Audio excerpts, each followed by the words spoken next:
An onboard fire, drifting at sea, no power, food shortages, food hoarding, and pooping in a red bag. Well, those are all things that most cruise passengers don't think of when they're booking their future cruise. But it is a true story.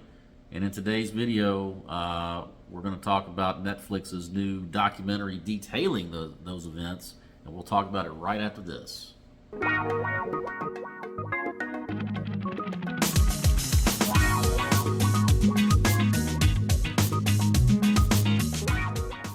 Well, good morning, everybody. It's Mike from VentureCast here. And for today's video, I thought I'd give a review of the new documentary that Netflix just released on the incident that happened on the Carnival Triumph, also known as the Poop Cruise. And so you might be asking yourself, Poop Cruise, what is that? Well, I'll give you the details on the whole experience. But to set the stage, give kind of some background information. Like I said, this took place on board the Carnival Triumph. This happened back in February of 2013. It's right around Valentine's Day. It was a 4-day sailing out of Galveston with 2 sea days, port visiting Cozumel, then another sea day, and then returning to Galveston. Now, the Netflix documentary, it basically, takes you from before the cruise, during the emergency, and then the aftermath. And so we start out learning about some of the cruise passengers, who they are, why they were going on the cruise, what their expectations were. We also learn about some of the crew members. We hear from the actual cruise director that was on board. Her name was Jen. We learn about one of the chefs on board, one of the bartenders, and the guest services manager. So, you get the perspective of the passengers as well as the crew members. We also hear from one of the folks that was working at the PR firm handling, Carnival's press releases at that time, and their thought process and decision making. When this all happened and why they chose to release certain information the way they did.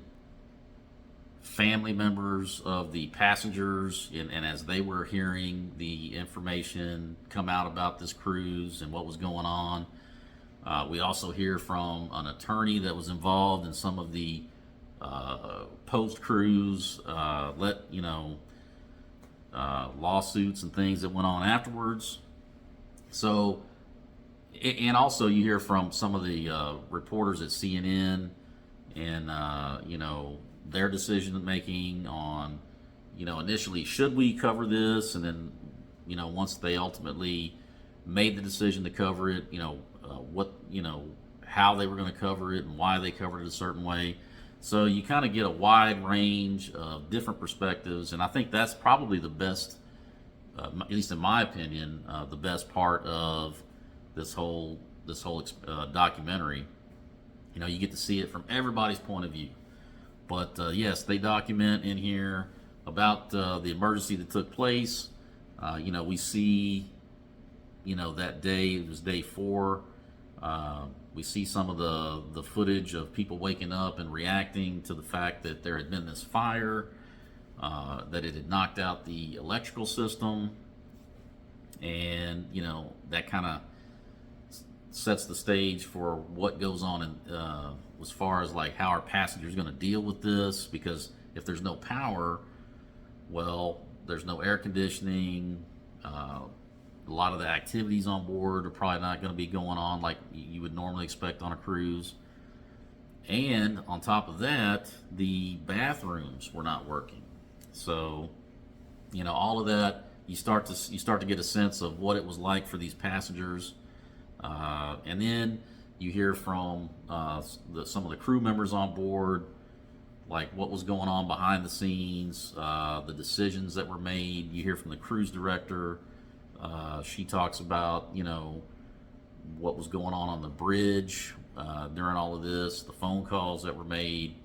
And then ultimately, they actually had to have a discussion about what are we going to do you know, what are we going to tell passengers to do to handle the fact that there's no working bathrooms? And so ultimately, it was decided that they would tell the passengers if they had to go number one, you could do it in the shower, and if you had to go number two, well, they made the decision to distribute these red biohazard bags to, you know, to all the cabins, and people were instructed to go number two in the bag, and then to place the bag in these receptacles, and I guess at some point they would be collected. And so, you know, as you can imagine, passengers weren't too happy about that situation, but I think initially they didn't like it, but they were kind of okay with it, because also it was kind of floated out there that the plan would be to tow the cruise ship back to Progreso, Mexico. So, and it would only take, you know, a day, because that's just, they figured that was how long it would take. It was, supposedly they were closer to Mexico than they were back to the U.S. And I think, you know, initially it seemed like, at least from the documentary, that the passengers were, you know, like I said, they weren't happy with having to use a bag, but they could put up with it if it was only going to be a day. So, but then things take a turn for the worst, because at some point, I guess, because of, it seemed like a delay in how they were handling the situation and decision makings and phone calls to set up the towing of the ship. Well, in that amount of time, the ship had drifted a significant distance away from Mexico. So then the decision is made that, well, towing back to Mexico is no longer an option, and we're just going to go ahead and tow it back to the U.S. And instead of going to Galveston, they're going to go straight north to Mobile, Alabama. Now, once that news hits the passengers, of course, that amps up their anxiety and their reaction and their anger, because now, instead of having to deal with it for just one day, you're talking an additional 2 or 3 days. So the mood and the morale takes a turn for the worse. And so yeah, that's, you can see it building. You can feel it when you're watching the documentary. There's a lot of good footage, by the way. And there's even I don't, you know, for those of you familiar with the cruise vloggers, Para DJ, there was actually some footage from them. So I don't know if they were actually on that cruise or not. But yeah, so that's how it's progressing. So now they're having to face the fact that it's going to be a lot longer, and they're going to have to deal with this situation of no power, no air conditioning, no no bathrooms, you know. And you can talk, and some of the folks in the documentary are even, you know, they're planning on how they can avoid pooping in this bag, and some people are actually taking Imodium and you know, not eating and things like that, because they just don't want to have to poop in the bag, you know. Well, as it progresses, you can see that some of the passengers start to take their mattresses up on the upper decks, out on the Lido deck area where the pool is. Some of them are taking the sheets and fashioning tents, and it turns into like a whole tent city out there. Some people are you know, urinating overboard, and I mean, it just keeps spiraling.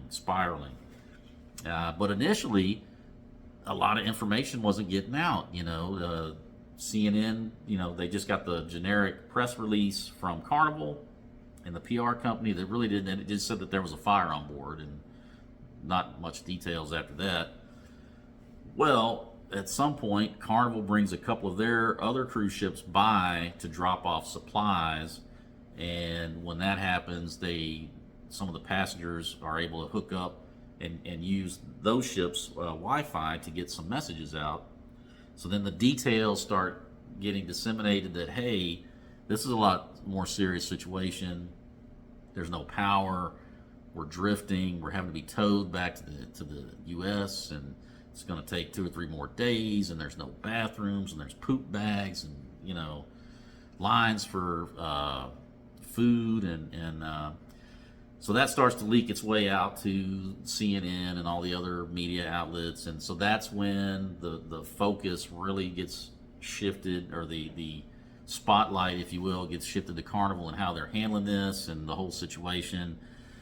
So that just takes it up, and CNN runs with it, and just, you know, I don't know if you want to say they sensationalized it, they capitalized it, but they definitely saw that it was an opportunity to boost their ratings.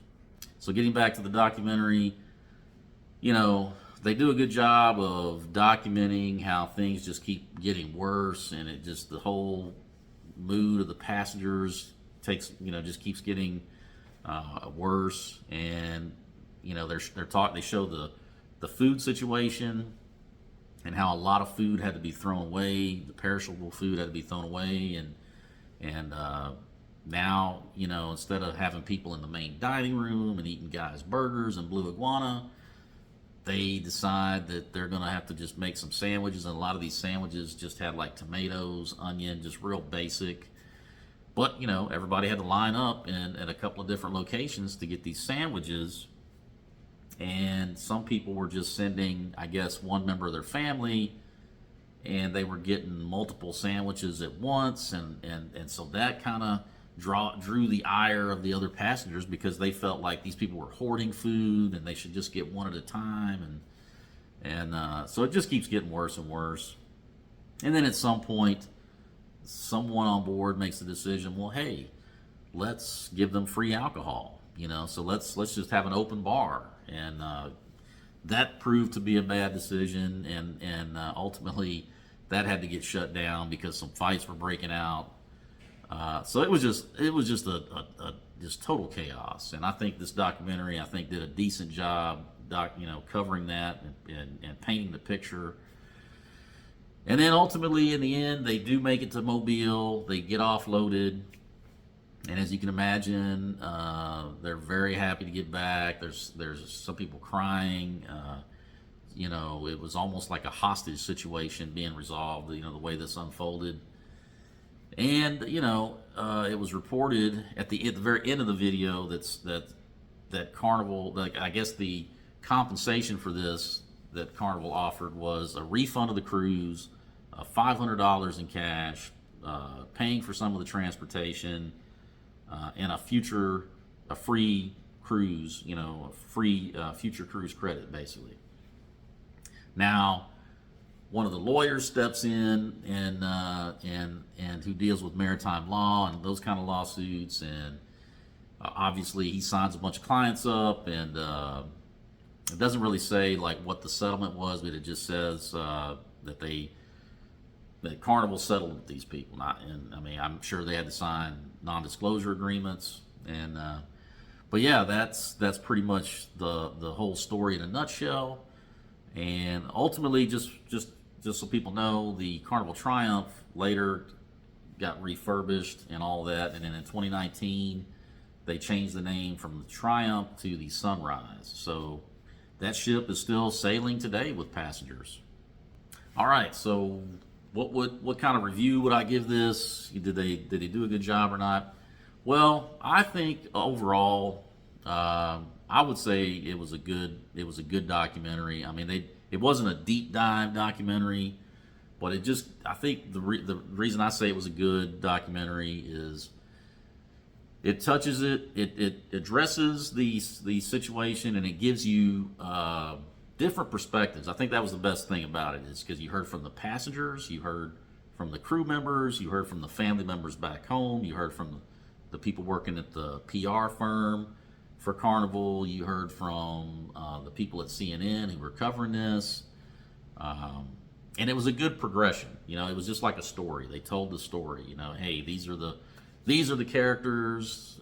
This is you know, their backstory, and this is why they were going on the cruise, and their expectations, their experience. You hear from the cruise members. It gives you their background, and you know, they talk about, you know, which countries they came from and what their work experience was on Carnival and all of that. You hear from the actual cruise director. So I think that's the best thing about this, is you get a whole wide range of the perspectives and the experiences. Now lacking, and obviously lacking, is Carnival's input. The Carnival corporate folks, which, I mean, I guess that's understandable. I wouldn't have expected for them to be weighing in on this, but we, like I said, we did hear from some of the actual crew members on board, so that kind of makes up for it a little bit. And so, yeah, I think it's videoed well. Like I said, the flow, the progression of the story, they paint a really good picture, talking about the, what was going on in the minds of the passengers, and then also the decision making of some of the crew members on board. So yeah, they do a good job painting a really good picture of the situation, and it really, you start to like get anxious about it. Like, man, I don't know if I would want to deal with that. And somebody who's been on a ton of cruises, and actually I sail out of Galveston all the time. I've made that journey many times, and I can only imagine dealing with that and how the other passengers would be reacting. I mean, I know I've seen chaos break out over debarkation day. People, the day that you get off the ship. I mean, I've seen some chaos just over that. So I couldn't imagine being on board with no power, no bathrooms, no food, nothing. I mean, I wouldn't want to be on something like that. But yeah, so overall, I guess if I had to rank it out of 5 stars, considering what it is, I'd either give it a 3.5 or a 4. Actually, I'd probably go. You know what? I'm gonna go ahead and give it a 4, and I recommend it. It's if you're interested in cruising at all, if you got any kind of passing interest and you just want to get a feel for what happened, like I said, I would recommend it. So I'd give it 4 out of 5 stars. Well, okay, guys, that's going to wrap it up for today's video. As always, let me know in the comments what you think. Hey, were you on that cruise? Did you know anybody that was on it? Let me know in the comments. As always, if you like this video, please consider hitting the thumbs up on the way out. If you like this content, please consider subscribing. It's 100% free, helps the channel grow, helps push the message out to the masses, and I truly do appreciate anyone that watches.